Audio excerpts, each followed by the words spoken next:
આજની ધર્મકથા. પ્રણામ. ધર્મકથા પંડિત વીર વિજયજી મહારાજ સાહેબે જે કાવ્ય લખ્યું 64 પ્રકારી પૂજા,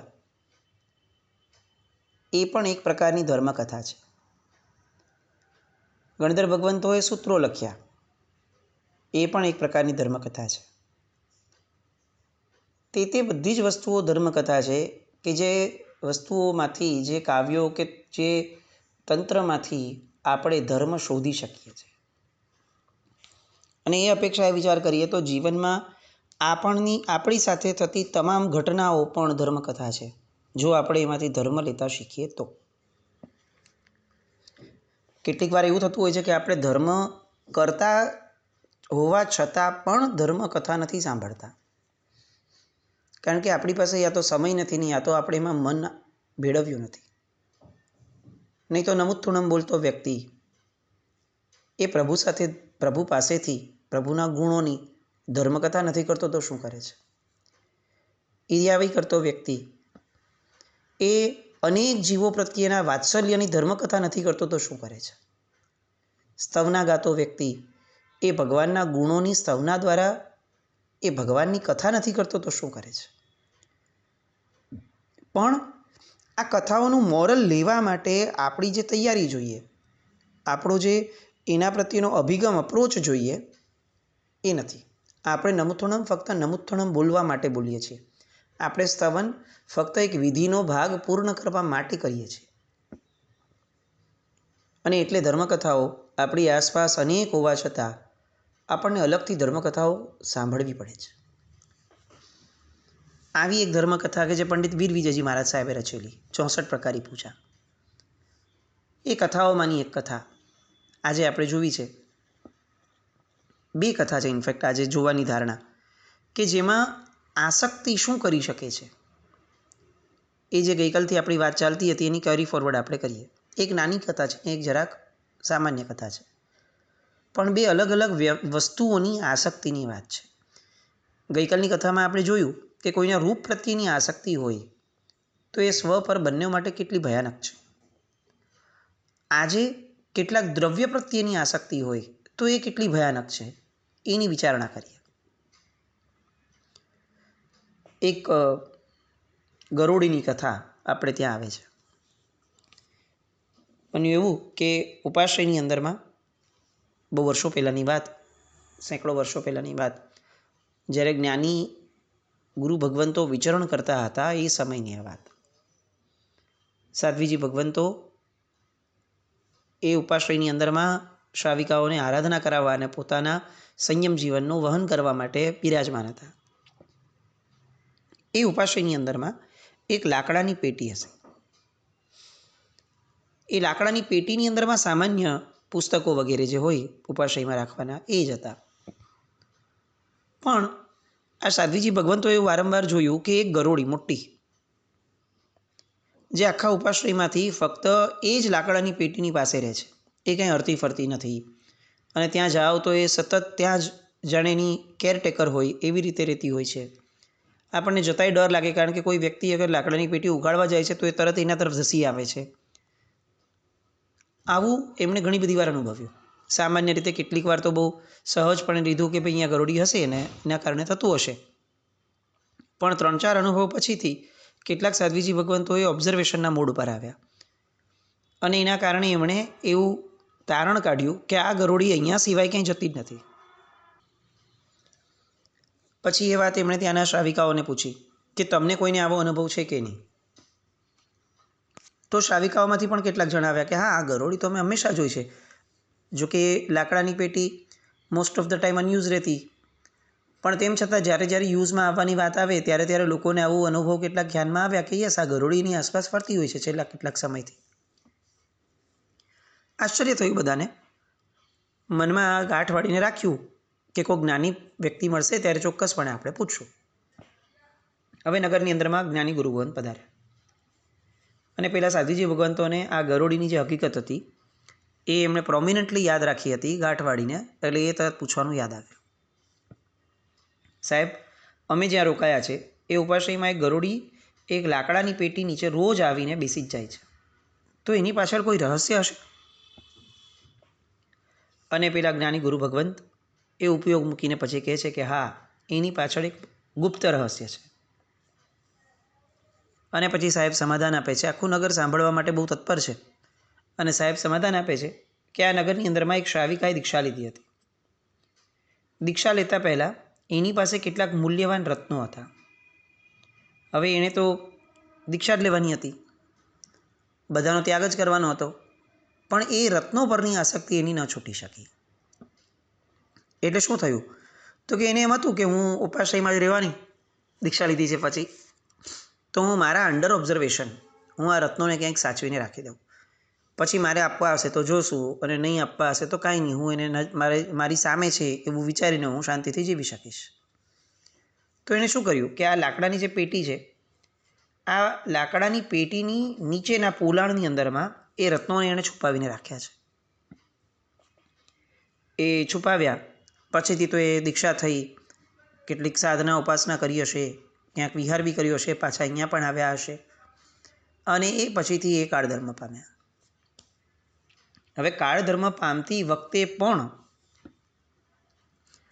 પેલી લાકડાની પેટીની અંદરમાં રત્નો છે, મારા રત્નો છે, એ વાળો પક્ષપાત એ એના મનમાં જીવંત રહ્યો મૃત્યુ સમયે પણ. તો શું થયું? તો કે એક નિયમ છે, જ્યાં આસક્તિ ત્યાં ઉત્પત્તિ. આપણે ત્યાં કેટલીક યોનિઓ એવી કહેવામાં આવી છે કે જે યોનિઓ ત્યાં એવા વ્યક્તિઓને જન્મ મળે કે જેને આસક્તિ ચિત્કાર કરી હોય કોઈક દ્રવ્યની, તો એના રક્ષણ માટે અથવા એની લાલચની પુષ્ટિ માટે એને ત્યાં જ જન્મ મળે.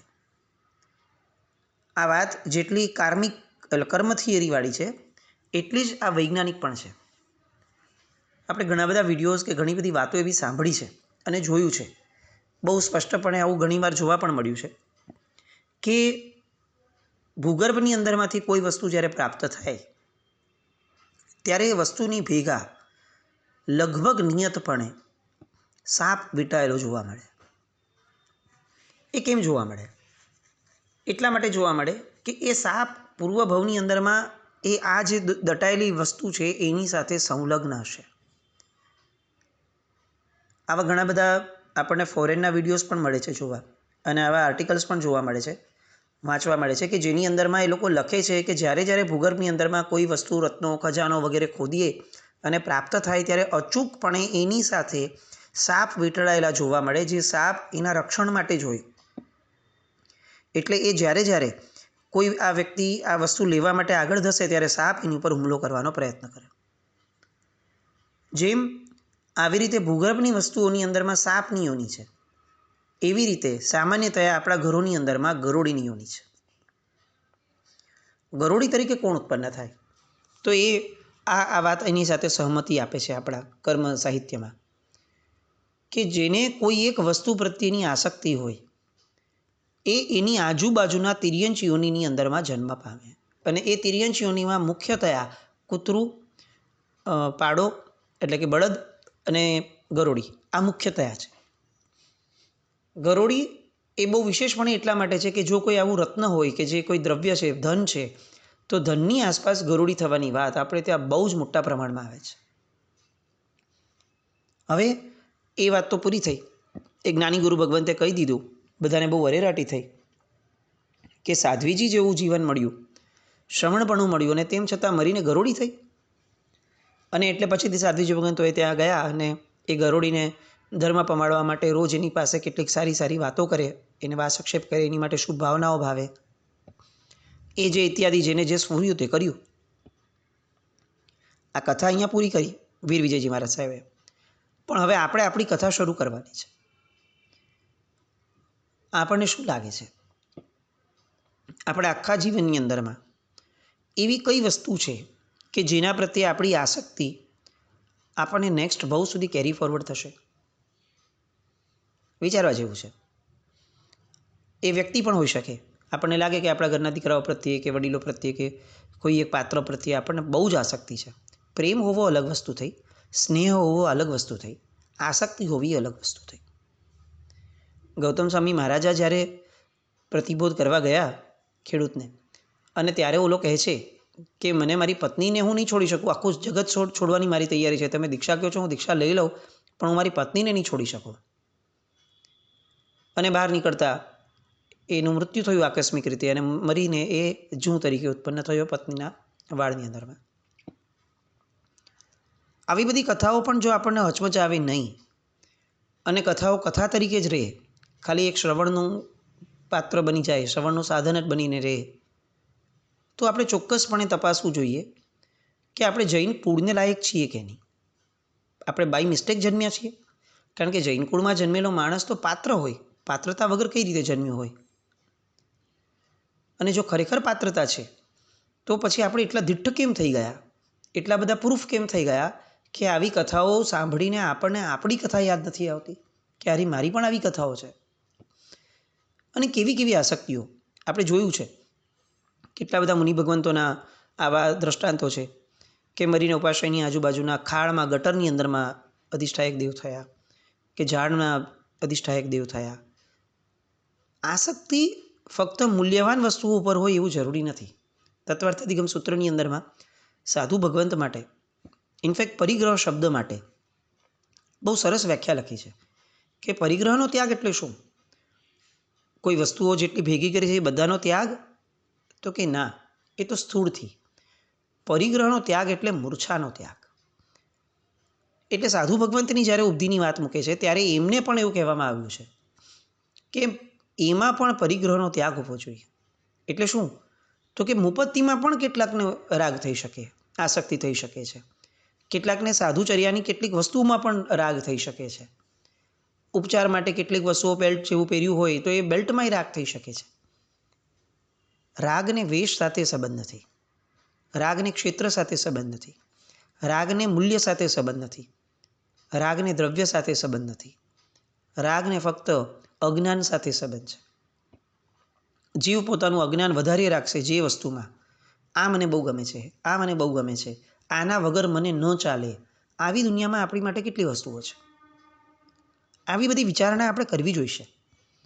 ભલે આપણે છોડી શકીએ કે ન છોડી શકીએ, પણ સમજણ કેળવવાનો પ્રયત્ન તો હોવો જોઈએ કે મારા રૂટીન જીવનમાં એવી કઈ વસ્તુ છે કે જેના વગર મને નથી ચાલતું, તો એ મારી આસક્તિ છે. આપણામાંના ઘણા હશે કે જેને ચા વગર નહીં ચાલતું હોય, તો આ ભય ઊભો કરવા જેવો છે કે હું મરીને ચાના બગીચામાં જન્મ લઈશ. આસક્તિ ત્યાં ઉત્પત્તિ આ ઘરની કોઈક દિવાલ ઉપર લખી નાખવા જેવું છે કે જેના કારણે આસક્તિ કરતાં પહેલાં યાદ આવી જાય. મોબાઈલના વોલપેપર પણ લખવા જેવું છે જેના કારણે એટલીસ્ટ મોબાઈલ ઉપર આસક્તિ થતી બંધ થઈ જાય. આવું ઘણું કરવા જેવું છે, પણ આ બધું તો જ થશે જો આપણે ધર્મને સંવેદનશીલ બનીને લઈશું તો. નહીં તો ધર્મ પણ બીજા રૂટીનની જેમ આવ્યો અને વહી જશે. આ એક આસક્તિનો પ્રકાર, મૂલ્યની, દ્રવ્યની. હજી એક આસક્તિનો પ્રકાર, એની કથા પંડિત વીર વિજયજી મહારાજ સાહેબ આપણને કહે છે, એ છે પોતાની પ્રસિદ્ધિની આસક્તિ. હું બીજા કરતાં વધુ પ્રસિદ્ધ હોવો જોઈએ. એટલે શું થાય? મને મારી પ્રસિદ્ધિની આસક્તિ છે ને, એટલે બીજા કોઈની પ્રસિદ્ધિ એ મને તરત એના પ્રત્યે દ્વેષ ઊભો કરાવશે. બીજા કોઈની પ્રસિદ્ધિ એ મને ઈર્ષ્યા ઊભી કરાવશે. અને આ ઈર્ષ્યા જે પાપ છે એ તરત જ ટ્રાન્સફોર્મ થઈ જાય છે નિંદાની અંદર. આપણે આપણા જીવનની અંદરમાં જ્યારે પણ નિંદા કરીએ છીએ કોઈની પણ, ત્યારે સમજીને ચાલવું કે એના મૂળમાં ક્યાંક ને ક્યાંક ઈર્ષ્યા છે. એ વ્યક્તિ પ્રત્યેની પણ ન હોઈ શકે, બની શકે, પણ એવું કોઈક તત્વ છે કે જેની આપણને ઈર્ષ્યા છે અને ઓલો વ્યક્તિ એ આ તત્વના રેન્જમાં આવી ગયો એટલે એની પણ નિંદા થઈ ગઈ. પણ નિંદાના દોષમાં મૂળ ઈર્ષ્યા છે અને ઈર્ષ્યાના મૂળમાં આપણા પોતાની કેટલીક આસક્તિ છે. આ નિંદાત્મક દોષને લગતી એક કથા, સુંદર શેઠ નામના શેઠની કથા પંડિત વીર વિજયજી મહારાજ સાહેબે આપણને લખી.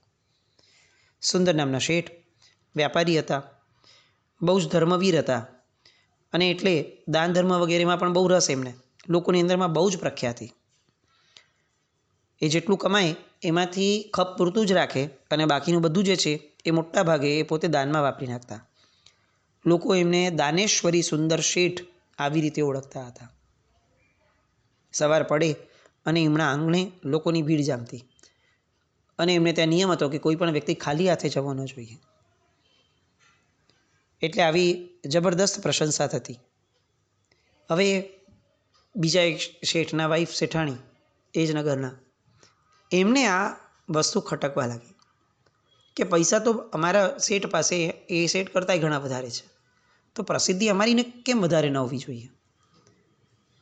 એમને પ્રેક્ટિકલી દેખાય એવા જ કારણો હતા કે ભાઈ આ દાનેશ્વરી છે, ગુણવાન છે, એટલે એની પ્રશંસા થાય છે. પણ ના, જીવને જેને કેન્દ્રમાં પોતાને ભોગ છે ને એ ક્યારે પણ ગુણને મોટો નહીં જોઈ શકે.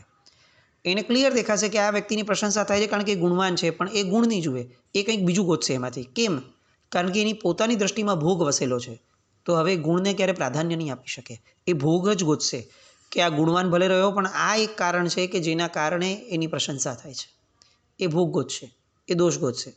કેમ? કારણ કે જેવી દ્રષ્ટિ છે એવી જ સૃષ્ટિ બને છે.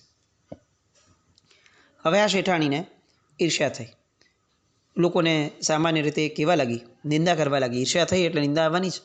નિંદા કરવા લાગી આ શેઠની કે આ શેઠ તો ચોરીનું કામ કરે છે, એમને એમ કંઈ થોડી પૈસાદાર થયા છે, આટલું દાન કરે છે પણ મૂળમાં પૈસા આવ્યા ક્યાંથી તો જુઓ. લોકો બહુ ગણકારતા નથી અને ગણકારવું પણ ન જોઈએ. એટલીસ્ટ હું એવું ઈચ્છું કે આપણે આ લોકોમાં ન હોવા જોઈએ.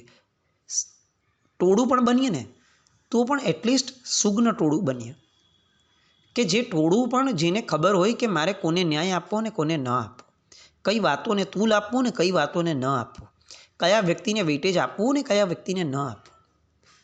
કમસે કમ આટલું પણ આપણે આપણા જીવનની અંદરમાં કેળવવાનો પ્રયત્ન તો હોવો જ જોઈએ. આ તો મિનિમમ રિક્વાયરમેન્ટ છે સજ્જન તરીકેની.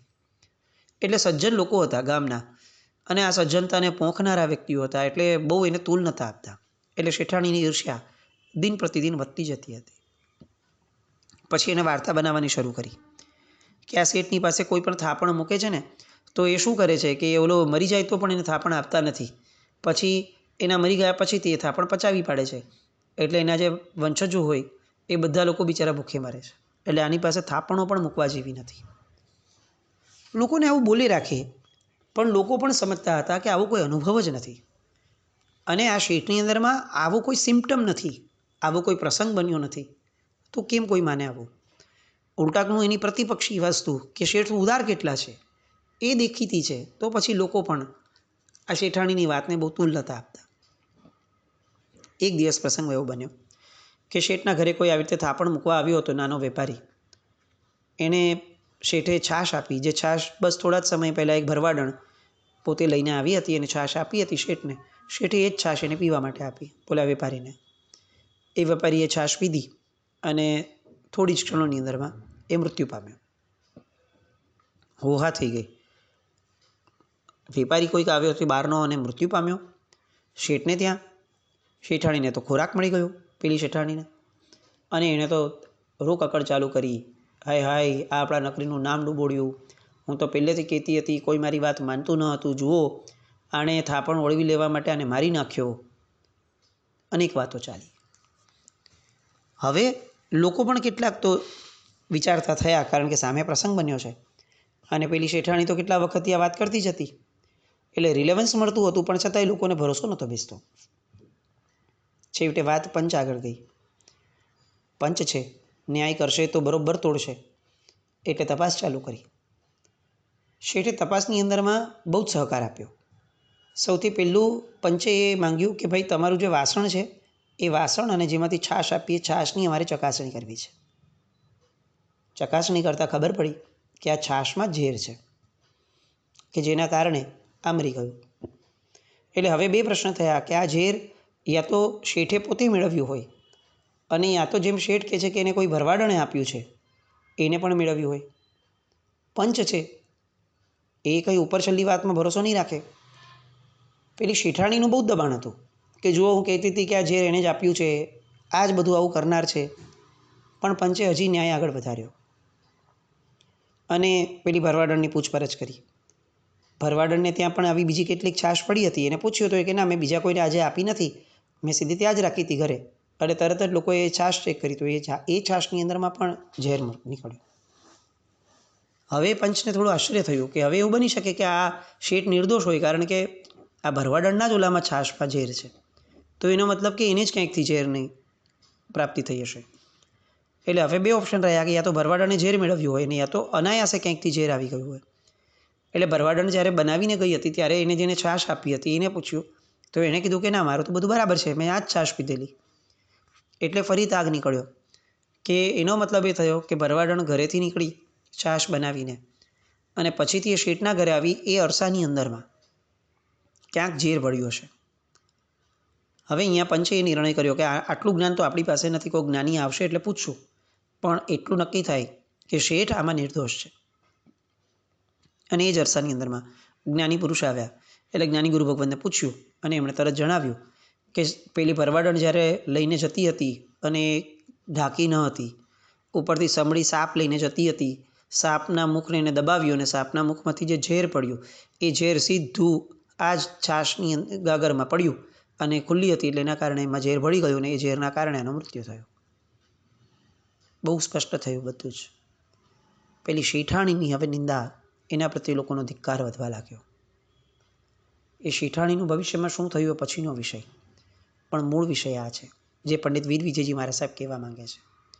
આપણે પેલી શેઠાણીનો જીવ તો નથી ને, આપણામાં પેલી શેઠાણી તો વસતી નથી ને, એ જોવાનું. જેના પ્રત્યે આપણને ઈર્ષ્યા છે એની આવી નિંદા આપણે નથી કરતા ને. આપણે એવા લોક તો નથી ને કે જે કોઈની પણ નબળી વાત કરતું હોય એને કાન આપે. આપણે એવા લોકો તો નથી ને કે ગુણિયેલ આત્માની થોડીક પણ નિંદા થતી હોય તો રસ દાખવીએ. આવું જોતા રહેવાનું. આ નહીં જોઈએ તો આવી બધી ધર્મકથાઓ અને કદાચ આ જ સંસ્કાર સાથે લઈને જશું તો ભવાંતરમાં ભગવાનના મુખેથી નીકળેલી કથાઓ એ પણ કદાચ આપણને કેટલી સાર્થક થશે એ પ્રશ્ન થશે. એટલે સંવેદનશીલતાપૂર્વક આવા કેટલાક વિચારો આપણા મનમાં આપણી પોતાની જાત પ્રત્યેના ઊભા કરીએ એવા અભિગમ માટેની શુભ મંગલ કામના. જીન આજ્ઞાવૃત કંઈ પણ બોલાય તો મિચ્છામિ દુક્કડમ. જૈનમ જયતિ શાસન.